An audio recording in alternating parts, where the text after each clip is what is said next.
শাবনূরের সিনেমার একটা ডায়লগ মনে পড়ে গেল, রান্না করতে মন্দ লাগে না, কিন্তু কুটোরে বাছরে ধরে এসব করতে সময় চলে যায়। আমার অবস্থা হয়েছে আজকে তাই। তো যাই হোক, কি রান্না করব ভাবলাম আপনাদের সাথে একটু শেয়ার করি।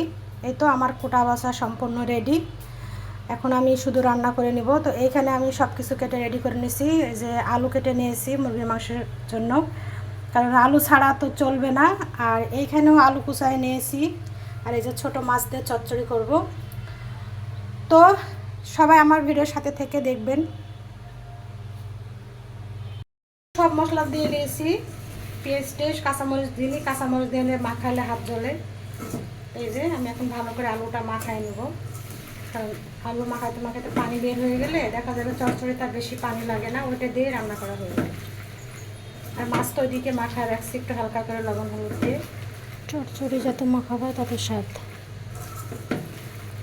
মাছগুলো দিয়ে নেবো, কারণ প্রথমে দিলে প্রচুর পরিমাণে হাত জ্বলতো, তাই আমি এখন দিয়ে নিলাম। করে একটু হাত ধুয়ে পানি দিয়ে দেবো, চচ্চড়ি বেশি পানি লাগে না।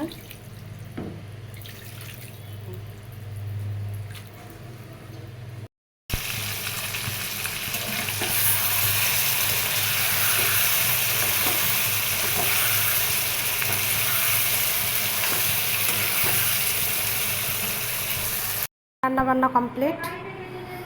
এটা হচ্ছে মুরগির মাংস, এখানে রান্না করা হয়ে গেছে।